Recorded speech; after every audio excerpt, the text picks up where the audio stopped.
Shalom, selamat malam sahabat GPIB. Kita kembali lagi dalam program Night Call GPIB bersama dengan saya, Pendeta Kris Prilian Nugroho Kusen. Bapak Ibu Saudara, saya adalah pendeta jemaat yang melayani di GPIB Jemaat Immanuel Samarinda, Kalimantan Timur. Bapak Ibu, sebelum kita beristirahat, kita akan mendengarkan firman Tuhan. Namun sebelumnya, marilah kita berdoa, memohon bimbingan Roh Kudus. Kita berdoa. Tuhan Yesus yang Maha Baik, pada malam hari ini bersama dengan seluruh jemaat Tuhan, biarlah kami akan diperlengkapi dengan Roh Kudus-Mu untuk memahami firman Tuhan yang akan kami baca, dan biarlah firman ini akan memberikan kami sukacita dalam mengantar istirahat kami pada malam hari ini. Dan biarlah ketika kami mendengar, kami akan melakukan dengan penuh kesetiaan dan ketaatan. Di dalam nama Tuhan Yesus yang adalah firman yang hidup, kami sudah berdoa dan bersyukur. Amin.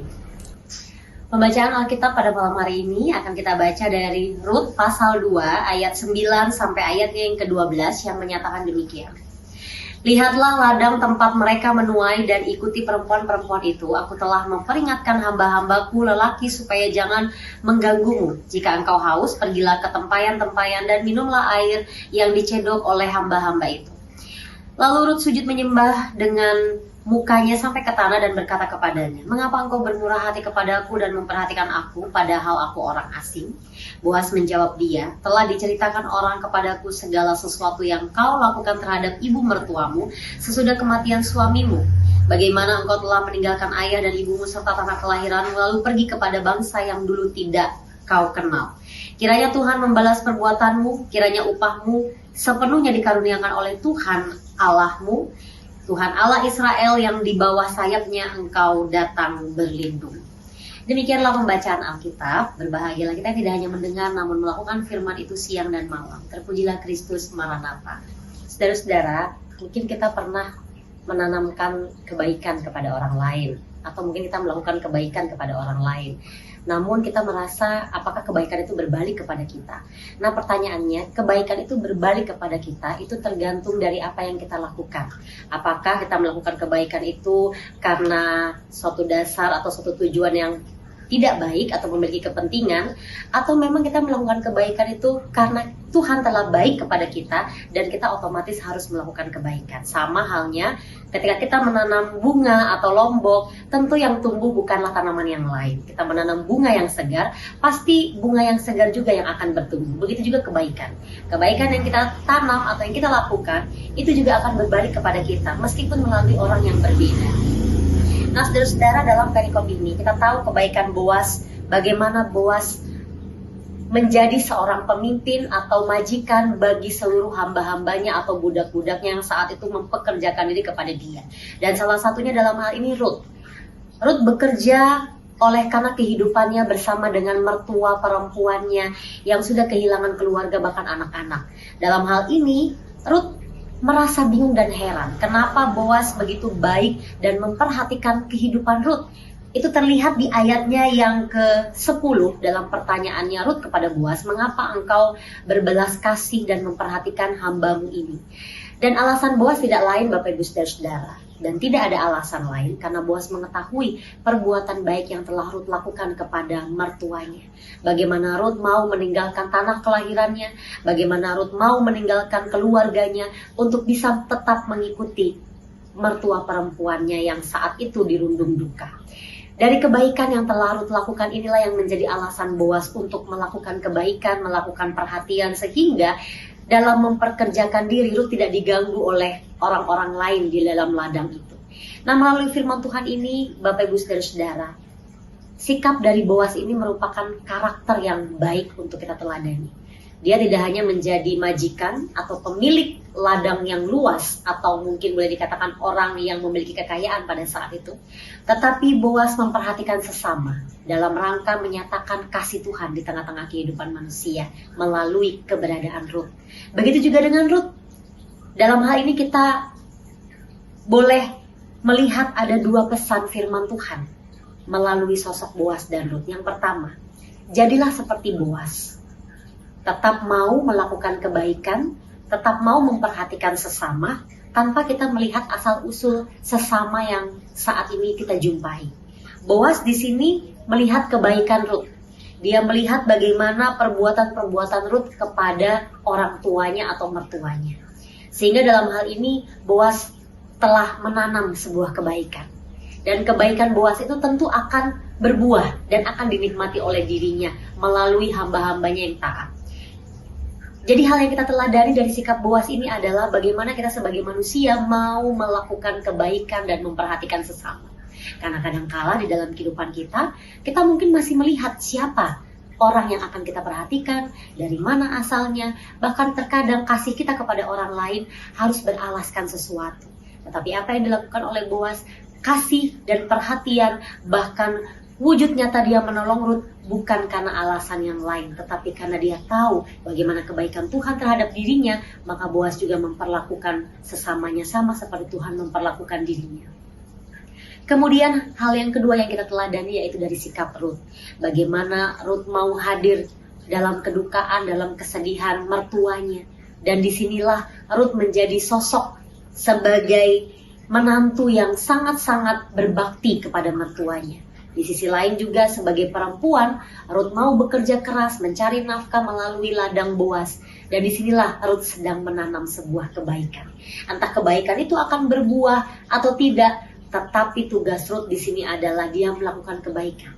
Kebaikan yang pertama untuk mertuanya, kebaikan yang kedua untuk Boas sebagai majikannya. Nah, saudara-saudara, pernah tidak kita terpikir dalam diri kita untuk melakukan kebaikan tanpa alasan dan tanpa melihat siapa yang sedang kita tuju untuk melakukan kebaikan? Nah, melalui firman Tuhan pada malam hari ini meneladani Boas dan Rut, kita harus mau untuk menjadi berkat bagi orang lain. Dalam menyambut masa raya Natal yang sebentar lagi akan kita rayakan, marilah kita memiliki hati yang mengasihi sesama kita, yang mau membuka hati, kita mau membuka hati kita mau membuka diri kita untuk menerima satu dengan yang lain tanpa memandang latar belakang. Kalau kita lihat Rut, bagaimana dirinya sebagai seorang perempuan, dia tetap mengasihi mertuanya, dia tetap mau mengasihi orang lain, bahkan dalam kerendahan hati. Ayat yang ke-10, Rut menyadari kebaikan Boas. Dalam hal ini Rut bertanya, kenapa kamu berbelas kasih kepadaku? Pertanyaan Rut ini juga sebuah pernyataan yang mau mengakui bahwa kenapa orang ini melakukan kebaikan kepadaku. Nah, saudara-saudara, terkadang kita bertanya-tanya, kenapa kita selalu dikelilingi oleh kebaikan-kebaikan? Pertanyaan itu mungkin sering ada di sekitar kepala kita. Jawabannya simpel. Kenapa orang baik kepada kita? Karena mungkin ada kebaikan yang sudah kita tabur. Ada kebaikan yang sudah kita tanam. Dan kebaikan itu berbuah. Dan kebaikan itu akhirnya mengelilingi dan menghampiri kita. Nah, sekarang bayangkan refleksinya bagi kita. Bagaimana jika kita sebagai orang percaya, bagaimana sebagai orang yang telah mengenal keselamatan Kristus, ketika kita tidak pernah melakukan kebaikan. Jadi kalau kita melakukan kebaikan mungkin sering ya, apalagi melakukan kebaikan kepada orang yang kita kasihi mungkin itu gampang. Tapi sekarang yang menjadi refleksinya, bagaimana kalau kita sebagai orang percaya yang tidak pernah melakukan kebaikan? Atau mungkin melakukan kebaikan karena tujuan-tujuan tertentu. Oh, karena dia sudah baik kepada saya, ya udah saya juga baik. Terus kalau dia tidak pernah baik kepada kita, apakah kita juga tidak mau baik kepada dia? Nah, melalui firman Tuhan inilah akan mengingatkan kita, mungkin menyadarkan kita, bahkan menegur saudara dan saya, bahwa lakukanlah kebaikan. Dan kalau kita saat ini belum melakukan kebaikan, lakukanlah. Kebaikan itu dilakukan bukan karena kita hebat, atau karena kita memiliki kekayaan, atau karena kita memiliki jabatan, dan apapun yang kita miliki saat ini, itu bukan menentukan kita melakukan kebaikan. Kebaikan dilakukan atas dasar karena kasih Tuhan yang sudah terlebih dahulu hadir. Dan karena Tuhan sudah baik dalam kehidupan kita. Maka seharusnya sebagai orang percaya kita pun harus melakukan kebaikan itu. Agar supaya kebaikan yang kita tabur saat ini akan kita tuai. Mungkin bukan hanya kepada diri kita, tapi juga kepada generasi-generasi kita. Kiranya firman Tuhan pada malam hari ini memberkati kita. Dan juga akan memberikan ketenangan kepada kita selama kita menyongsong dan menyambut hari Natal. Tuhan Yesus memberkati kita. Amin. Saudara-saudara, marilah kita bersatu di dalam doa. Kita berdoa. Tuhan Yesus yang Maha Baik, kami mengucap syukur untuk firman yang sudah boleh tertabur pada malam hari ini. Sebelum kami semua beristirahat ya Tuhan, kami mengucap syukur karena kami kembali diingatkan oleh sosok Rut dan juga Boas yang boleh memberikan kami teladan tentang menanamkan suatu kebaikan dalam kehidupan kami. Kebaikan itu kami lakukan bukan karena kehebatan kami, namun semua itu oleh karena kasih karunia Tuhan yang telah menghadirkan kebaikan kepada kehidupan kami. Terima kasih Tuhan untuk kebaikan-kebaikan-Mu yang tidak dapat kami hitung satu persatu. Pada malam hari ini ya Bapa, hamba-Mu berdoa untuk seluruh jemaat GPIB dimanapun kami berada. Baik yang saat ini di rumah, di tempat kerja, maupun yang saat ini ada dalam kelemahan tubuh, di rumah sakit. Mari Tuhan, Engkau menjangkau mereka, Engkau melawat kehidupan mereka, agar supaya kehidupan mereka ada dalam damai sejahtera Tuhan. Dan hamba-Mu juga berdoa untuk kehidupan kami juga, baik yang ada di tengah-tengah lingkup gereja GPIB yang ada di kota maupun yang ada di pos pelayanan dan kesaksian. Tuhan memberkati seluruh pelayan firman dan sakramen, para pendeta, rekan-rekan diaken penatua, dan warga jemaat GPIB yang semuanya boleh tersebar di seluruh Indonesia. Tuhan, kami juga mau berdoa untuk saudara-saudara kami yang saat ini menjadi korban bencana alam, yang ada di Sumatera, yang ada di Jawa. Tuhan memberkati mereka, Tuhan menolong mereka, dan jadikanlah kami sebagai tempat untuk dapat mendoakan mereka dan menjadi tempat untuk bisa hadir untuk menopang mereka supaya mereka dikuatkan melalui cobaan ini. Ada banyak keluarga yang mungkin saat ini mengalami kehilangan dan kedukaan. Mari Tuhan Engkau menghiburkan mereka. Ya Bapa, dalam minggu-minggu Advent terakhir ini, ajarilah kami untuk kuat dan teguh dalam iman percaya kami dalam menyambut masa raya Natal dan Tahun Baru.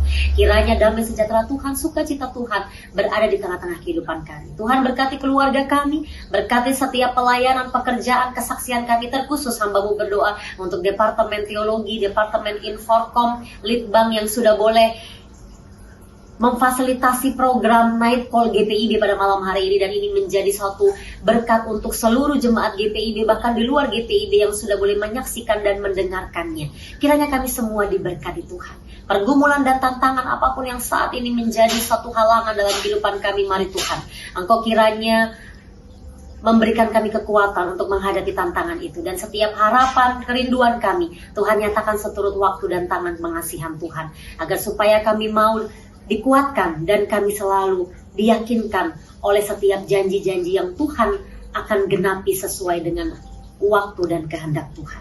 Ya Bapa, inilah doa dan syukur kami. Di atas segalanya, ampunilah segala dosa dan kesalahan kami yang terkadang menghalangi seluruh seruan dan doa-doa kami kepadamu. Inilah harapan kami, syukur kami yang hanya kami alaskan di dalam nama Tuhan Yesus yang adalah Tuhan dan Juru Selamat kami yang hidup. Kami sudah berdoa dan mengucap syukur. Amin. Sahabat GPIB, demikianlah Night Call GPIB. Kiranya firman Tuhan dan setiap apa yang sudah boleh didengar dan diterima itu menjadi berkat bagi kehidupan kita. Selamat beristirahat, salam sehat selalu, dan sampai jumpa di Night Call GPIB selanjutnya. Tuhan Yesus memberkati kita.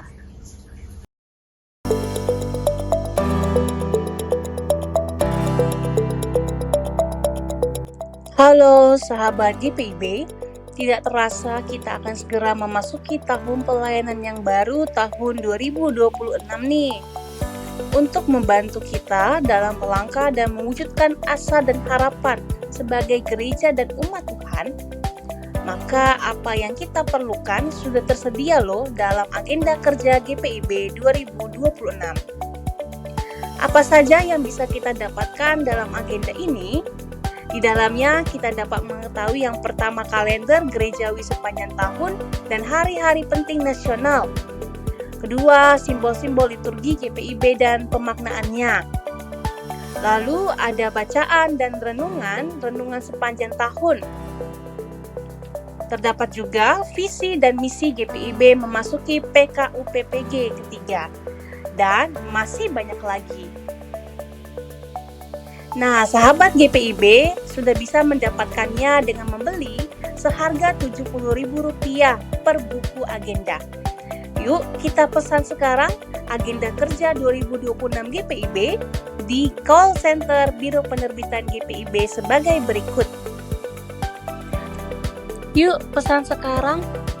Sekian informasi dari kami. Tuhan Yesus memberkati.